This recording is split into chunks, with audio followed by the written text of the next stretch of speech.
Thanks for joining us here at 5:30. I'm Christine Pitawanich. We begin in D.C., where after months of fighting a subpoena, former First Lady and Secretary of State Hillary Clinton told members of the Oversight Committee that she knew nothing about the crimes convicted sex offender Jeffrey Epstein committed. The deposition was paused briefly after a conservative commentator posted this photo of the former First Lady testifying.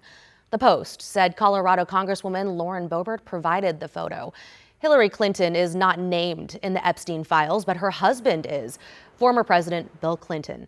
President Trump's name and picture also appear, and now NBC News has confirmed the Justice Department has not released all documents related to a woman who alleges she was sexually assaulted by Epstein and President Trump when she was just 13. We have seen the DOJ files and the archive manifest that clearly shows that the interviews and information around this survivor have been removed and are missing from the DOJ files. Where are these files? Who removed them?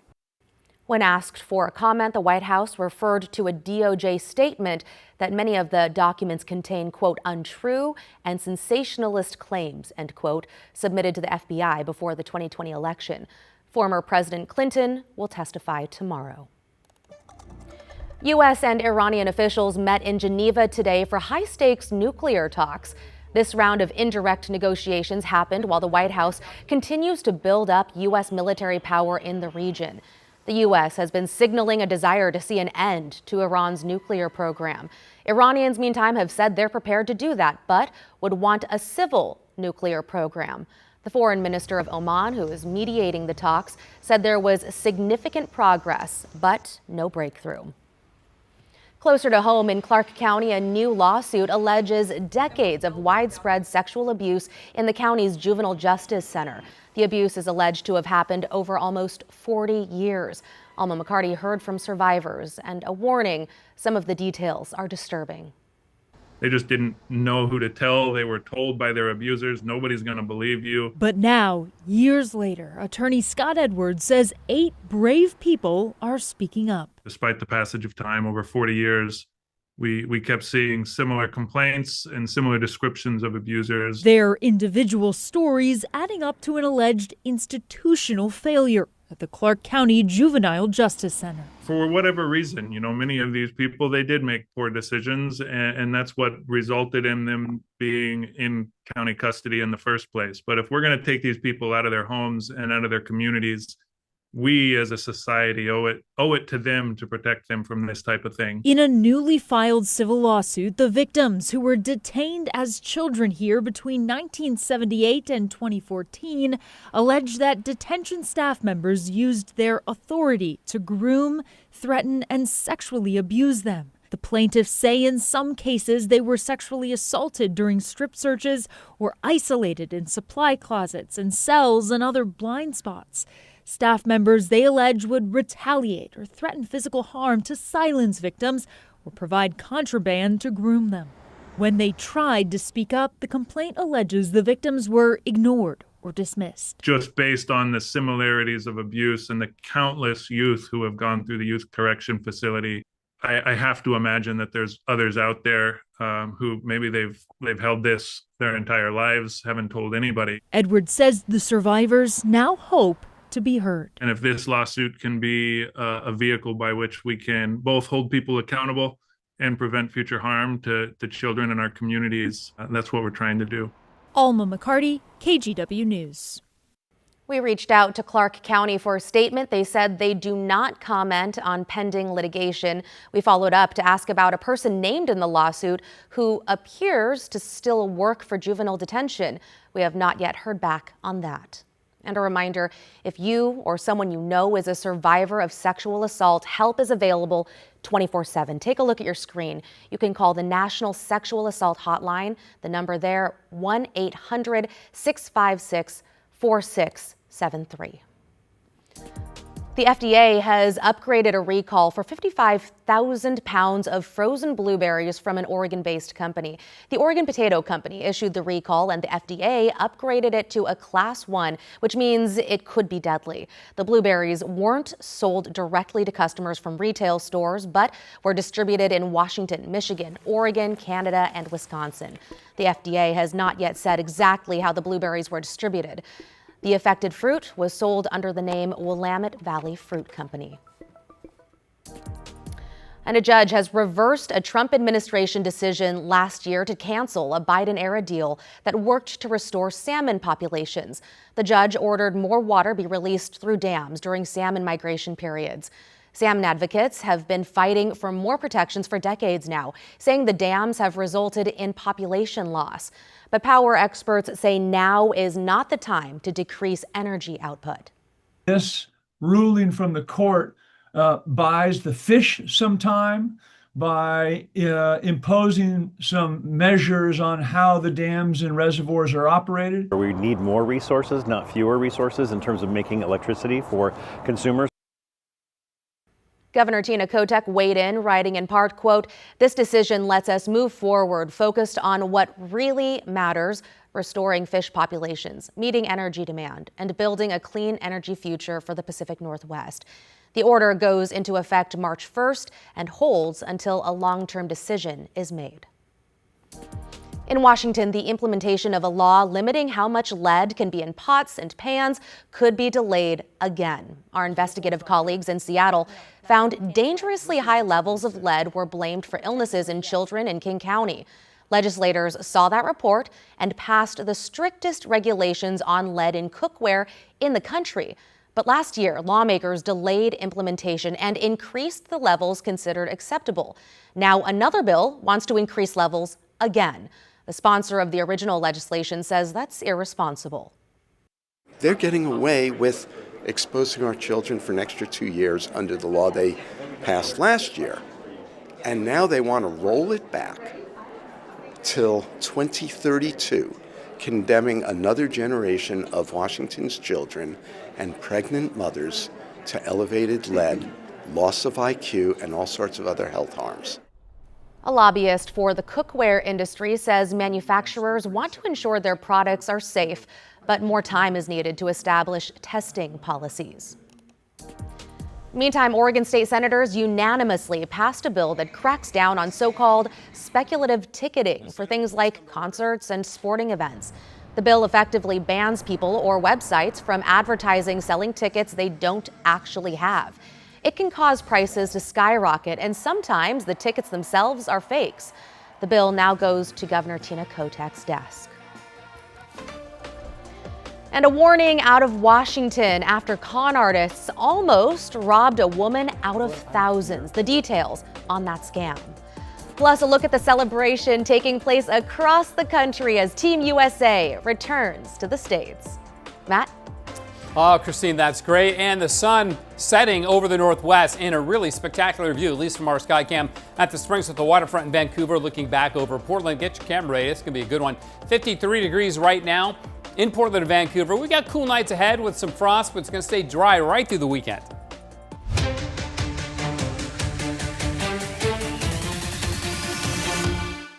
I'm Matthew Herchick, new morning anchor at KGW. I'm a huge sports fan, and I know I might be from the Buckeye State, but I'm excited to explore what the Rose City has to offer. I want to make sure you're prepared for the day, whether it's bringing you breaking news or sharing those inspirational stories that make you smile. We've got you covered. Because when news moves fast, you need a team that moves with you. Make the move to Portland's #1 streaming newscast, Sunrise, weekday mornings from 5 to 9, anywhere you watch.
We have now issued a weather impact alert. We could expect conditions in some parts of our area to change drastically pretty soon, right? And very quickly, yeah.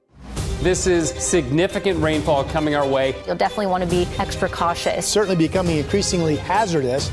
We've got the potential for some tree limbs or even trees or power lines to come down. Of course, when you hear thunder, it's always best to take cover. On Weather Impact Alert Days, stream extended coverage on KGW+. If it hadn't turned out so well, I would be mad as a wet hen about it, but they saved my bacon. Police in Washington say fake roofers are preying on Seattle's elderly.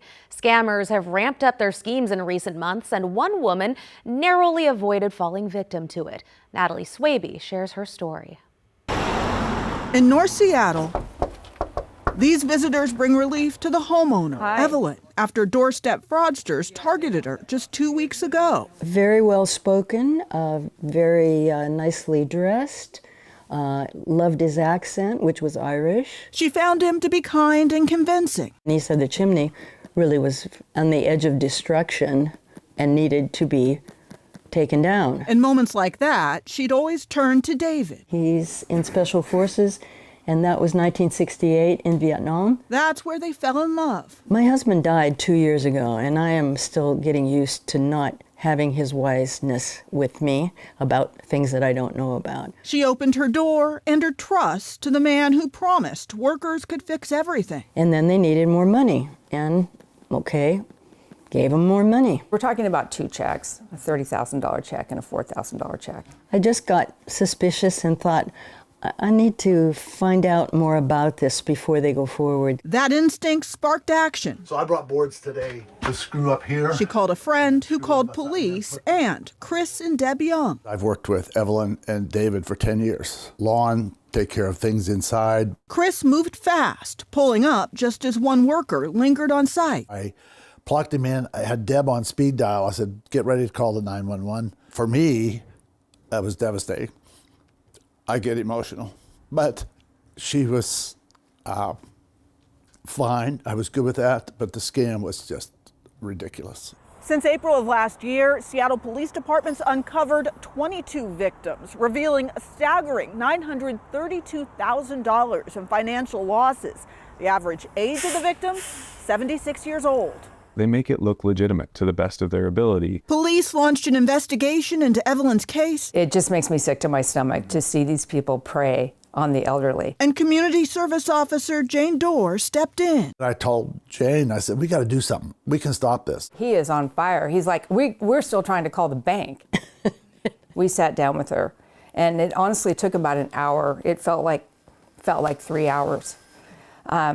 To put a stop payment on these two checks. So her funds should come back to her. But the damage runs deeper than dollars. They made more work to create more money, to create more work, to create more money. It just was going to be ongoing. Chris refused to walk away. I wasn't going to quit. Evelyn had a hole in our roof. We have people the Vietnam Veterans of America, we have vets with hammers who fix things and repair things for other veterans. He's now rallying volunteers to fix what the scammers left behind. My husband has a wonderful heart for veterans, and one of the key elements of their veterans group is not to abandon each other, but to stand for each other and to support each other. Deb says that, plus having community service officers in their corner, made all the difference. Without them, this would have been bad. This would have been bad. I think Evelyn has a lot of angels. If it hadn't turned out so well, I would be mad as a wet hen about it, but they saved my bacon. Natalie Swaby reporting there. I'm so glad that Evelyn is probably going to get her money back. They were able to put stop notices on those checks. And that's great. Come on, people, come on. Yeah, no, I mean, there's, preying on the elderly or kids or pets. No. Yeah, exactly. Okay. Anybody, but still. Yeah. What I can get on board with, the sunshine. Yeah, right? How about a good sunset? Ooh, I'm okay with that, One of those in progress right now. Oh, wow, yeah. This is even better than the 5 o'clock that you showed us. It got better. We're closer to sunset. It happens in about 10 minutes. But those are scattered high clouds. You're looking to the southwest, west-southwest From our camera at the Springs at the waterfront in Vancouver, across the Columbia River, of course, the Railroad Bridge, and then over the West Hills and Forest Park in Portland. And these high clouds are putting on a show, so it's really beautiful outside. 53 degrees there. This is our seaside camera. We're looking to the southwest here, too. And what's fun about this is, right now, the sun is still just out of view. But as we go through the next couple of weeks and the sun continues its journey, setting farther north every day, this will come into view. And by June and July, it'll be setting like way up here. So again, it'll be fun to track that. And you see all the clearing that we're getting out of the coast as well. Scattered high clouds moved across the state today. We had some fog in the Portland area ever so briefly this morning. Then that burned off. And other than that, it's just turned into a great late winter day with high temperatures at or maybe a degree above average. So our average about 53. So we were right there. But it is a change from the last several days where we topped out in the 40s. So we're back on the plus side of average for our high temperatures. Made 57 in Bend, 60 down in Brookings. That was the hot spot in Oregon this afternoon. Tomorrow morning, early when you get up and go, and sunrise now is before 7 a.m. for about the next week. Well, 9 days, because then we go back to daylight saving time a week from Sunday. The sunrise will again be later, but the sunsets will be later too, of course. Fog and frost anyway for tomorrow morning, about 33 in Portland. Mostly sunny after that as temperatures climb into the mid-50s. So we hit 54 today. We should be a degree warmer for tomorrow. Here's the satellite imagery. You can see the clouds off the coast of southern Oregon and northern California with our old upper level storm system here. There's a batch of clouds and showers ahead of that trying to produce showers in Oregon, but they won't have much success until Saturday, and then they will have some success, but mainly over southern Oregon. I don't think we see that moisture get far enough north to rain on our Saturday. It'll be close, though. It'll make it up to about Eugene, maybe Salem.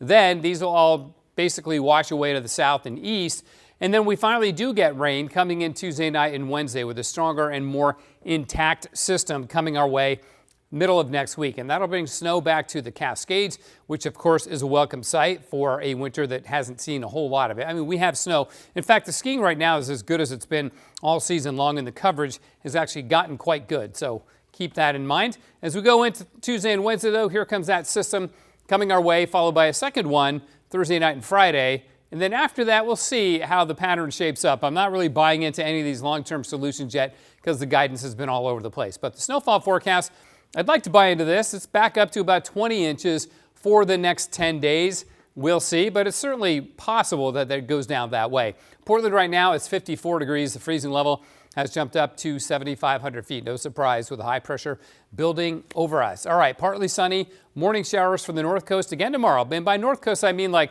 Seaside, Astoria. South of there, forget it. It's going to stay dry and hardly see much in the way of cloud cover either. Morning fog and frost, though, in the valley. Lows down around freezing, highs up to 58 parts of the valley tomorrow. Up in the Cascades, sunny, beautiful, 20s for lows, 30s for highs at the ski areas. Central and eastern Oregon, mostly sunny as well, and 61 in Bend tomorrow. Wow. In the gorge, light winds out of the west. Areas of frost, otherwise great and sunny and clear. Same in Portland, mostly clear and a high of 55 tomorrow. And 55 on Saturday. Then 60 on Sunday, 61 on Monday, and 60 on Tuesday. I think we've already hit 60 this year. Sometime back in, I don't know, late January, early February, we had a warm stretch. But 3 days in a row will feel pretty good. Yeah, something to celebrate, that's for sure. You bet. Thanks, Matt. Sure. Speaking of which, the Winter Olympic celebrations not stopping just yet. How rapper Flava Flav plans to honor Team USA's women's hockey team after their gold medal win. Stay with us. Hi, I'm Christine Padawanich. I'm a journalist at KGW, and I love exploring Portland's amazing food scene. New spot? I'm there. So I don't just report about our community, I belong to it. What happens here affects us all, and that's why we care so deeply about getting it right. And when local journalism is done right, it doesn't sit still, it moves. It moves you to act, to vote, to volunteer, to speak up, or to lend a hand. It moves your mind by challenging assumptions and offering new perspectives. It moves you forward by giving you the information to make decisions and thrive where you live. And yes, it moves your heart through the good stuff that stays with you wherever you are. And at KGW, we're here for all of it. These are the stories that move Portland.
Team USA hockey stars are back on North American ice after winning gold at the Winter Olympics in Italy.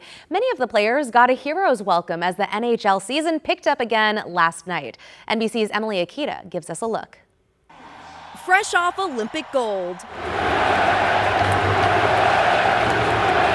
a roaring return to the ice stateside for Team USA's stars. Let's hear it for number 86, Jack Hughes! New Jersey Devils player Jack Hughes honored last night and bringing on his Olympic teammate and now opponent, Buffalo Sabres forward Tage Thompson. It'll never be about one person, and it's always about the team. Hughes, the man who scored the golden goal to seal an overtime win against Canada. Jack Hughes wins it! The golden goal for the United States! Securing the men's first gold medal since the Miracle on Ice back in 1980, inspiring a new generation of young fans. It was amazing to know that a devil made history. Since the victory, there's been little rest for these stars, who went from winning the gold medal in Milan on Sunday to Miami on Monday to Washington, D.C. Tuesday for a White House visit and stop at the State of the Union.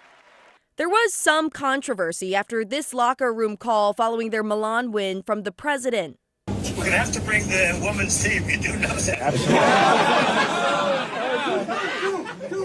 I do believe I probably would be impeached. Later, some on the men's team acknowledging we should have reacted differently. We know that we are so excited for the women's team. We have so much respect for the women's team. Hillary Knight, the U.S. women's hockey team captain, telling ESPN, I thought it was sort of a distasteful joke. We're just trying to focus on celebrating the women in our room. But Knight also speaking to the bond between the two gold medal teams. I think there's a genuine level of support there and respect. Hughes celebrating their dual success last night. I'm so proud and I'm so happy that the men's and women's USA hockey teams brought gold medals back to the United States of America. Now all the players have a busy month ahead, getting back to the ice for their professional teams while being celebrated by their many new fans. Jack and his brother Quinn soaking it all in on Today earlier this week. Just unbelievable. We felt so much support. NBC's Emily Akita reporting there. Going viral overnight, though, rapper Flava Flav says he's inviting the U.S. women's hockey team to celebrate with him in Las Vegas. Now he's expanding the invitation to include all of the U.S. female Olympians and Paralympians that medaled in Milan Cortina. Alternate captain Alex Carpenter says she and Flava Flav have been talking plans. I think it was definitely super special, after everything that's been going around online, to be able to, have someone step up like that and really go to bat for us. And I think, obviously finish our seasons up here. And then I think we're fully going to take advantage of that and go have some fun and celebrate like we deserve to. Yeah, Flavor Flav pulling in the win as well. They say plans are still in the works, but it will happen after the PWHL season is over. Companies like Alaska Airlines have already said they would also help with the celebration. We'll be right back. KGW Plus TV app, streaming 24/7. Local news from the team you trust. Track how the weather will impact your day. Breaking news live from the scene. All the local news you need. KGW Plus. Download on your TV and watch for free. On Weather Impact Alert Days, stay informed, prepared, and connected with KGW and KGW Plus. Coverage that alerts you to what's coming and how it will impact you. Watch extended weather coverage on KGW Plus.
Sunshine Agreed, morning anchor at KGW and new dog mom to this sweet guy. Meet Barry. I love getting your mornings off to a great start, whether it's sharing stories of resilience and triumph in our community, or following breaking news from Beaverton to Gresham and everywhere in between. We've got you covered, because when news moves fast, you need a team that moves with you. Make the move to KGW Sunrise, weekday mornings from 5 to 9, anywhere you watch. Well, before we go, today the Oregon Zoo posted they've got a new pair of antelope. Meet Banjo and Bentley, more specifically known as bongos, which are a forest-dwelling antelope native to sub-Saharan Africa. They came to Portland from the San Diego Zoo Safari Park. I love those stripes. The Oregon Zoo says the pair is already grazing and exploring their new habitat. Welcome to them. Well, stay with us because we have another full hour of news coming up in just a couple minutes. In the meantime, hope you enjoyed this gorgeous view from our Vancouver Skycam.